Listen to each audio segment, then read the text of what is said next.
मेरे सामने इतने बुजुर्ग बैठे हैं कि आनंद आ रहा है।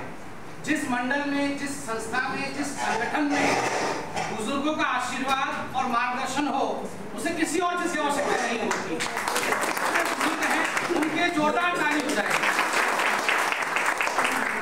और रास्ते में भी आ रहे थे सुमित भाई ने, और सबसे बड़ी हमारी जो दीदी है, उनका दीदी ने मुझे कहा कि अब तो हम मास्टर जी के घर जा रहे हैं, कोई चिंता ही नहीं है। और वाकई रास्ते में हम सब एक ही गाड़ी में आ रहे थे, हम सब ने ही कहा कि यहाँ किसी प्रकार की चिंता नहीं है, क्योंकि मास्टर जी और धर्मेंद्र जी मिलके जिस प्रकार से संगठन के काम का विस्तार यहाँ कर रहे हैं, संगठन बड़ा ही आनंदमय है इसमें, और किसी प्रकार की चिंता की आवश्यकता नहीं है। किंतु फिर भी एक संगठन का प्रक्रिया है, और आप जानते हैं कि 20 तारीख को माननीय श्री लाल कृष्ण आडवाणी जी, जो हमारे पार्टी के प्रणेता हैं और शीर्षस्थ नेतृत्व में से एक हैं, माननीय लाल कृष्ण आडवाणी जी की जन चेतना यात्रा, जो आज लगभग 30 दिन से पूरे भारत का भ्रमण कर रही है, और 40वां दिन पूरा होते ही 20 तारीख को, रविवार 20 तारीख को 11 बजे दिल्ली में प्रवेश करेगी। 10:30 बजे करेगी, और 11 बजे रामलीला मैदान में वे दिल्ली के जनता को और टेलीविजन के माध्यम से पूरे भारत को संबोधित करेंगे। 3 मुद्दों को लेकर आडवाणी जी सतत निरंतर लड़ रहे हैं इस यात्रा के माध्यम से। कौन है ये 3 बिंदु जिनके खिलाफ वो लड़ रहे हैं? महंगाई, भ्रष्टाचार और काला धन। महंगाई कैसे कम हो, जिस महंगाई के कारण आम आदमी आज त्रस्त है, उस महंगाई को कम करना है। भ्रष्टाचार, सरकार पूरी तरह से निस्तनाबूद हो चुकी है और भ्रष्टाचार में डूबी हुई है। इस भ्रष्टाचार को समाप्त कैसे किया जाए, इसके लिए आडवाणी जी जन चेतना यात्रा कर रहे हैं। और तीसरा है काला धन। 2.5 लाख करोड़ रुपए, कोई 1-2 करोड़ रुपए नहीं, 2.5 लाख करोड़ रुपए इस देश का विदेशी बैंकों में काला धन के रूप में है। और जो कि भाग्य का विषय है कि मैं 20 दिन तक आडवाणी जी के साथ रथ में ही रहा, और 20 दिन तक उनके साथ गुजरात तक मैंने भ्रमण किया और पंजाब केसरी में लिखा।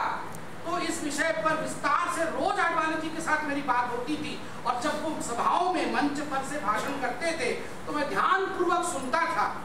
वो बहुत द्रवित होकर बहुत कष्ट से कहते थे कि 2.5 लाख करोड़ रुपए इस देश का बाहर सड़ रहा है। यदि हम ये 2.5 लाख करोड़ रुपए देश में ले आए तो पूरे देश का शकल जो है वो बदल जाएगा। गांव में बिजली होगी, पीने को पानी होगा, सड़कें होंगी, सबके पास कोई ना कोई काम होगा। 2.5 लाख करोड़ वापस आ जाए। जब 2009 के लोकसभा के चुनाव में आडवाणी जी जब आगे आए थे, तो उन्होंने इसी विषय को देश के सामने रखा था पहली बार, कि काला धन देश में वापस आए। किंतु उस समय कांग्रेस सरकार के कान में जूं तक नहीं रहेंगी, किंतु यह विषय बड़ा बना, और आज पूरा केंद्र बिंदु देश का बना हुआ है। मैं ये सब बातें इसलिए बता रहा हूँ क्योंकि 20 तारीख की जो समापन यात्रा के समापन की जो संगोष्ठी या रैली होने वाली है, उसमें केवल बस भरना आपका काम नहीं है। आपको संबोधित इसलिए नहीं किया जा रहा है कि आपसे केवल बस भरा लोगों को लेके जाना है, नहीं। आप पार्टी के योद्धा हैं, आपने पार्टी के विचारों को जनमानस तक पहुंचाना है। पार्टी के क्या विचार है महंगाई को लेकर, पार्टी भ्रष्टाचार से कैसे लड़ना चाहती है, और पार्टी काला धन को कैसे वापस लाना चाहती है, ये सब आप सब जानने चाहिए। तभी आप जाके साधारण व्यक्ति तक ये विषय पहुंचा पाएंगे। आज यहाँ 100-150 लोग बैठे हैं। इस पूरे बेगमपुर मंडल में लाखों करोड़ों लोग रहते हैं, हजारों लोग रहते हैं, किंतु 100 लोग क्यों बैठे हैं यहाँ? इसलिए बैठे हैं क्योंकि आप साधारण लोग नहीं हो, क्योंकि आप अपने क्षेत्र के नेता हो, क्योंकि आप में बुद्धि है, आप में बल है, आप में क्षमता है, संगठन आप पर निर्भर है।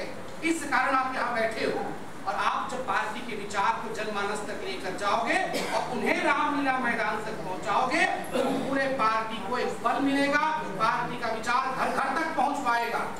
जब हम मैं रास्ते में गया दीदी से, जब हम छोटे थे तो अटल बिहारी वाजपेयी जी को सुनने के लिए पैदल पैदल चल के रामलीला मैदान पहुंचते थे। अटल जी और आडवाणी जी में ऐसे गुण हैं कि उनको बार बार सुनने का मन करता है। और 20 तारीख को जो वो गर्जना करने वाले हैं पूरे देश के सामने, इसे हमें सुनना होगा, इसे हमें समझना होगा, इसे हमें जनता तक लेके जाना होगा। यह विषय है कि किस तरह जनता जनार्दन को पहुंचाए। क्योंकि संगठन है, राजनीतिक संगठन है, इसलिए बसेस इत्यादि की गई है कि बस के माध्यम से जनता को सहूलियत देने के लिए कि वो परेशान ना हो, तो बस के माध्यम से हम जनता को, आप जनता को रामलीला मैदान तक पहुंचाएंगे। तो पहला 2-3 विषय है इसमें। पहला तो 7 तारीख को सिद्धू जी की बैठक में क्या संख्या इस मंडल से दी गई थी, तो मैं धर्मेंद्र जी से जानना चाहूंगा कि कितनी संख्या हमने यहाँ से प्रतिज्ञा की थी।